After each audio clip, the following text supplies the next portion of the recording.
Hi, this is Tina. It's Sunday.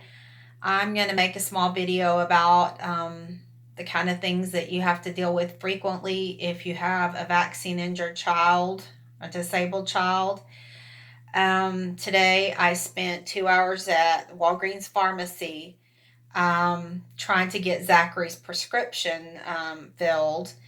And I was on the phone with Caremark for 2 hours at the pharmacy, and I had the Walgreens tech there to help me try to get the problem resolved about his medication.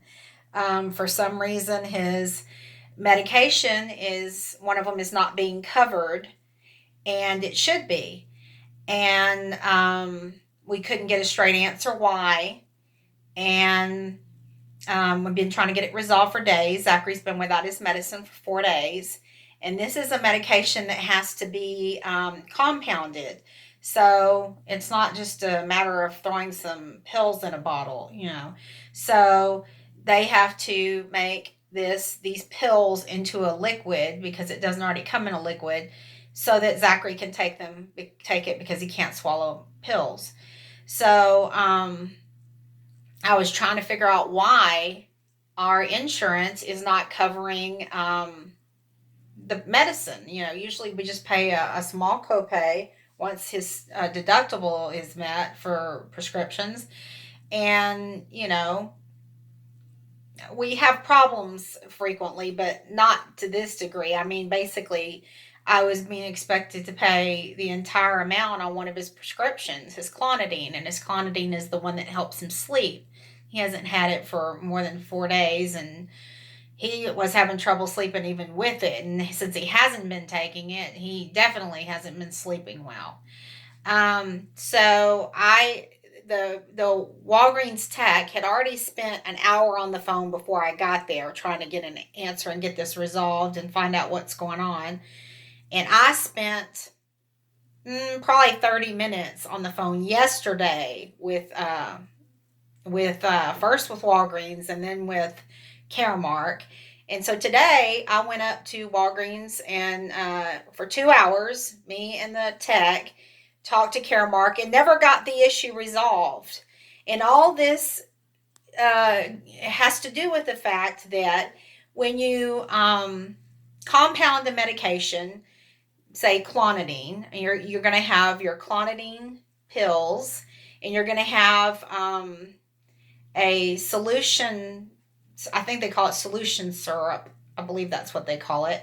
That's going to help dissolve the pills, and it's going to help make it into a liquid, and it's what help mix it and compound it, and then you're going to have like some type of purified water or something like that. That's going to be the third ingredient, and they bill for each of these ingredients. And, you would think that the main ingredient, since it's clonidine, that you're getting compounded, that would be, what you would be being billed for. And 9 times out of 10, that is what we're being billed for. But for some reason, the clonidine went down 90 cents from last month. Not sure why it went down, but it did. And that caused all kinds of problems because they're going to bill the most expensive ingredient, and it happens to be that let me think what they called it, that um, the syrup, the that's the syrup is going to be the more expensive thing, the thing that helps break down the pills, at least this month. And so just by changing that as how they're going to bill it, because it was more expensive than the clonidine this month, my insurance isn't covering any of it. Even though it's the same ingredients, the same brands, the same NPC numbers, everything is identical. They're billing it identical, Walgreens to Caremark. And because for some reason clonidine went down 90 cents, all of a sudden, instead of paying this, a $10 or $15 copay, I have to pay all of the amount for this compounded drug because it because the solution syrup or syrup solution happens to be more expensive out of the ingredients this month. And I have talked to so many supervisors. I mean, I just keep escalating it, up and up and up and up. And I at least went 6 levels today, and ended up talking to a pharmacist there and got basically nowhere. Everyone gave me a different answer for why, I'm not paying my copay and why I'm having to cover everything. And none of it makes any sense. It's like, one manager told me it was because the solution syrup was a name brand, and so I'm paying name brand. So I asked the pharmacist and the pharmacist tech while I was at Walgreens, is this a name brand syrup solution? And they looked it up, and it's not. It's a generic. And I'm sitting there telling Caremark, who their business is distributing prescription drugs, that company ought to know what a generic and what a name brand drug is. And they sat there and were arguing with me that in their computer system it says that the brand that Walgreens is using is a name brand. Well, it's not. And so I wanted to talk to a pharmacist at Caremark and ask them why their computer system would be saying a generic is a name brand. And once I got her on the phone, of course, she said, my system doesn't show that's a name brand. I know that's a generic. And, you know, I don't think that's what the issue is. I think it's, something else. I don't know what. And basically, for 2 hours, I'm on the phone talking to various people, me and the pharmacy tech at Walgreens, and we're getting nowhere. And Zachary had been without the medicine for so many days. I finally just had to pay for it without insurance paying for any of it. And it's like, I don't have the extra money to do that. And we pay $500 a month for our health insurance, which includes our prescription benefits. And for them not to cover any of this is completely unacceptable. They paid for it last month, and the month before that, and the month before that, month before that, and I would just pay my copay and then have to pay the flavoring fee because that's not included, and I have to pay that too because I have to get great flavoring in it so that Zachary will make sure and take it and not spit it out because it doesn't do me any good if he spits it out. He needs to take it. And it's like, now all of a sudden, simply because the clonidine went down 90 cents, I have to pay the full amount of the drug. And I mean, this is just one time that something like this happened. I've had issues before in the past with Zachary's medications where they've certain insurances that we've had over the years told me that they weren't going to pay for his compounded medications because they don't pay for compounded prescriptions. And I'm like, I have a disabled son. He can't, they said they would only pay for the pills of whatever medication is. Well, my son can't swallow pills. His medications have to be a liquid or they have to be compounded. That's all there is to it. And you can't just crush any pill or whatever and do it yourself. I mean, some of this stuff is really bitter. You need it compounded by a pharmacist that knows what they're doing and everything. And it's always something. I mean, I've been dealing with this. Our son has been taking medications, prescription medications, since he was a toddler. So I've been dealing with this. Sometimes it was a problem every month about his prescriptions. It just depended on what month and what was going on and what medication it was, how much the medication cost, all that stuff. But it is a nightmare. This caused me so much stress and had me so upset and angry today that what I believed to be a stomach ulcer started acting up again today. I'd been doing pretty good and hadn't been giving me any problems for a while. And now all of a sudden it's starting to burn and hurt again. And it was triggered by all the stress of having to deal with Caremark and Walgreens and trying to get Zachary's medication filled, so that I could come home and, give it to him.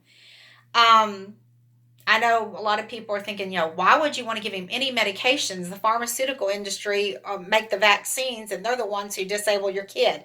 And they also, made your kid psychotic and extremely violent and aggressive when he was 6. I know. I think the same thing.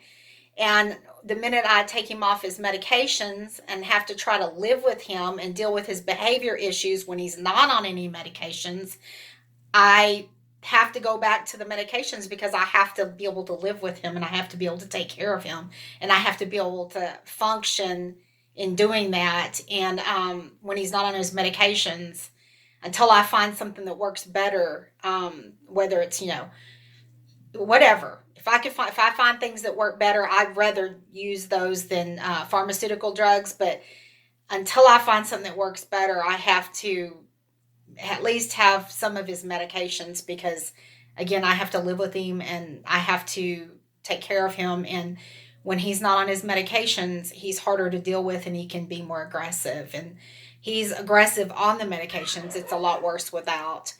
I plan on making another video later this evening about another topic, but that's mostly what I wanted to tell you about. And I'm going to warn you, unless you want this kind of stress in your life, every day, every month, every week, year in and year out, then if you don't want this in your life, I'm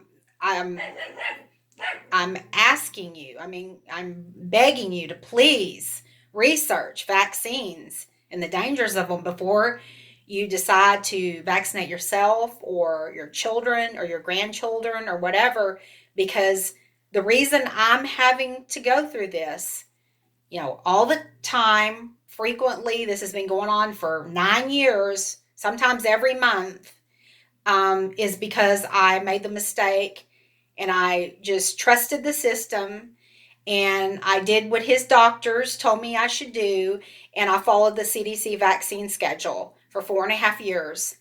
And he got right at 40 vaccines, and gradually over time, those 40 vaccines slowly poisoned my son to where he is severely disabled. He has encephalopathy, swelling in his brain. He cannot talk. He has heavy metals in his blood and in his brain. He has mild seizures, and he has behavior issues. He has severe OCD, obsessive compulsive disorder, and he has brain damage from the encephalopathy and the heavy metals in his brain, the mercury and the aluminum. And in his blood, he has mercury, cadmium, lead, and arsenic in his blood.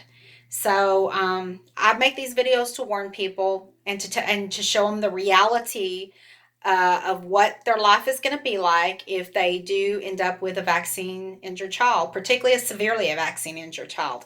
There are varying degrees of vaccine injury. Some are more mild. Zachary is definitely on the severe side, and you don't want this life. You don't want to see your children or child suffer. And I have to see my son suffer every day. Every day. Thank you for caring about us. Thank you for listening. And thank you for following Zachary's story. We love you. Bye.